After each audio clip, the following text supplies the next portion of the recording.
अस्सलाम वालेकुम दोस्तों, कैसे हैं आप। उम्मीद है आप खैरियत से होंगे। एक बार फिर मैं आपको अपने चैनल यानी कि बाबा वंटवाल में आपको खुशामदीद कहता हूं। दोस्तों आपने थंबनेल देखा है और इसलिए जो है आपने इस वीडियो को क्लिक किया है और आपने इस वीडियो को प्ले किया है। तो आज हम बात करेंगे पासपोर्ट रिन्यूअल की। अगर आप तुर्की इस्तांबुल के किसी भी शहर में अगर आप रह रहे हैं, आपका पासपोर्ट एक्सपायर हो चुका है, तो आपने इसको कैसे रिन्यूअल करना है। तो उसके लिए जो है चंद चीज़ों की ज़रूरत है। सबसे पहले आपके पास पासपोर्ट होना चाहिए और दूसरी बात ये कि आपके पास जो है वो पाकिस्तान का CNC होना चाहिए जो कि वैलिड होना चाहिए, और आपके पास TRC होना चाहिए जिसे किमले यहाँ पर कहते हैं, और एक अदद आपकी जो है फ़ोटो होनी चाहिए, जो पासपोर्ट साइज़ फ़ोटो होनी चाहिए। दोस्तों मैंने सुना है कि पाकिस्तान कॉन्सुलेट वाले जो है वो अच्छे से कोऑपरेट नहीं करते हैं। तो मेरा तो एक्सपीरियंस नहीं है, अभी जाऊंगा तो मुझे पता चलेगा कि वो कैसे हमारे साथ बिहेव करते हैं, कैसे हमारे साथ कोऑपरेट करते हैं।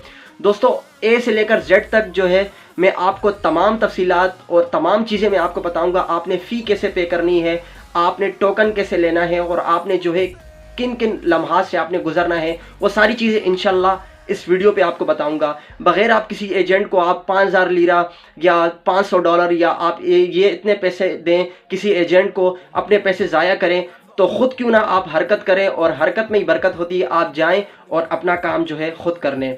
तो दोस्तों जुड़ी रहिए इस वीडियो के साथ और देखते रहिए। और हाँ, वीडियो को जो है लाइक कीजिए और इस चैनल को भी सब्सक्राइब कीजिए ताकि हर नई आने वाली वीडियो की नोटिफिकेशन आपको मिलती रहे। तो चलते हैं अपनी वीडियो की तरफ।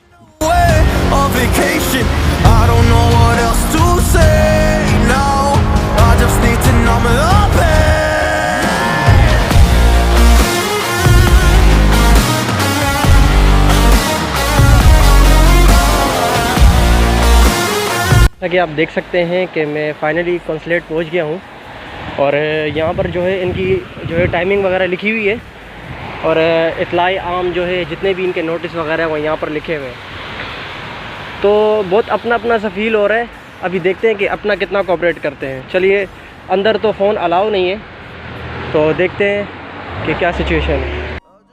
अच्छा, जैसा कि आप देख सकते हैं मैं कॉन्सुलेट में पहुँच गया हूँ, और यहाँ पर मुझे वेटिंग के लिए बिठाया है, और टोकन नंबर जो है 3 है, अगर आपको नज़र आ रहा है तो इंशाल्लाह अभी मेरा नंबर आता है तो मैं जाता हूँ। वैसे मोबाइल यहाँ अलाउ नहीं है, और जो है मोबाइल उन्होंने पूछा नहीं और मैंने बताया नहीं, इसलिए मैं अंदर लेके आ गया। अच्छा दोस्तों, बहुत अच्छी बात है कि ये हमारे साथ कोऑपरेट कर रहे हैं, और ये उन्होंने जो है आप देख सकते हैं कि ये नॉर्मल है, इसमें अर्जेंट है। तो मैंने जो है अर्जेंट मुझे करवाना था, तो मैंने अपने लिए अर्जेंट करवाया। तो अर्जेंट की जो है वो $70 फ़ीस है, और नॉर्मल की जो है $60 की है, तो $10 का फ़र्क है। तो मैं आपको ये रिकमेंड करूँगा कि आप जो है वो अर्जेंट में बनवा लें, ज़्यादा बेहतर है। रिसीविंग आप यहाँ से करनी पड़ेगी। अब मैं जा रहा हूँ बैंक, और वहाँ पर जो है इसकी फ़ी पे करता हूँ मैं। वैसे मुझे इस चीज़ का अंदाज़ा नहीं था कितना वेट करवाते हैं लोग। अच्छा दोस्तों, मेरे साथ एक प्रॉब्लम हो गई है कि जो मेरा TRC था उसमें जो है मेरा वो मेंशन नहीं था मेरा एड्रेस। तो अभी उन्होंने कहा कि इस्तांबुल के किसी बैंक में जो है आपका नहीं हो सकता है, फ़ी पे आपकी नहीं हो सकती, जो $70 मैंने आपको बताई है। तो अभी मुझे ये करना होगा कि यहाँ पर जो है पाकिस्तान का HBL बैंक है शिशली में, तो वहाँ पर मुझे अभी जाना होगा। तो वहाँ की रवानगी है, तो माशाल्लाह से बहुत अच्छा कोऑपरेट कर रहे हैं, और आपको किसी भी एजेंट को ₹1 देने की ज़रूरत नहीं है।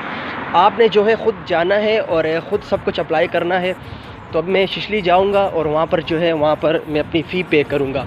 तो ये ध्यान में रखिए, आपका नफूस जो है वो होना लाजमी है, जिसकी वजह से जो है आपको मुश्किलात का सामना नहीं करना पड़ेगा। हबीब बैंक जो है वो एक आर्ट करके बिल्डिंग है, इसके नीचे ही आपको ये हरी पट्टी नज़र आ रही होगी, मैं यहाँ मेंशन कर रहा हूँ, ये जो है हबीब बैंक है।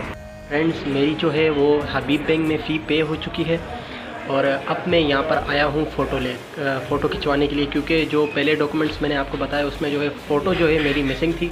अब मैं फ़ोटो खिंचवाने आया हूँ, तो अभी इंशाल्लाह फिर चलते हैं वहाँ पर, जाके हम जो है अपना प्रोसेस चालू करते हैं। फाइनली मेरा प्रोसेस जो है वो कंप्लीट हो गया है, और जो है आप देख सकते हैं कि यहाँ पर कॉन्सुलेट है पाकिस्तान का, तो माशाल्लाह से बहुत ज़्यादा कोऑपरेट किया है उन्होंने, और जैसे सुना था उसका उलट ही निकला है। बहुत ज़्यादा कोऑपरेट करने वाले लोग हैं, बहुत ज़्यादा। तो दोस्तों मेरा एक्सपीरियंस बहुत अच्छा रहा, बहुत कोऑपरेट करने वाले लोग हैं, और जो है मेरा 7 दिन के अंदर जो है मेरा पासपोर्ट आ जाएगा, क्योंकि उससे एक्सपायर होने में तकरीबन 1 महीना है। और जितनी भी चीज़ें हैं जो मैंने पहले आपको बताई हैं वो अपने साथ लेके जाइएगा, क्योंकि वो जगह काफ़ी एक्सपेंसिव है।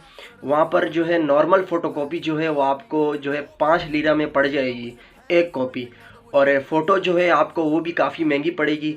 तो जितनी चीज़ें जो मैंने पहले बताई हैं, क्योंकि मुझे इस परेशानी का सामना करना पड़ा है, भले मैंने 2-3 लीरा ज़्यादा दी हैं, लेकिन मैं ये चाहता हूँ कि आप जो है 2-3 लीरा ज़्यादा ना दें। वो आपको सेम पाकिस्तान की तरह जो है आपको एक टोकन देंगे, देख सकें कि इसमें मेरी पिक्चर ही मेंशन है, और यहाँ पर इनका व्हाट्सएप नंबर भी जो है मेंशन है। आप इनसे जो है व्हाट्सएप नंबर जो है यहाँ पर आप इनसे कांटेक्ट कर सकते हैं।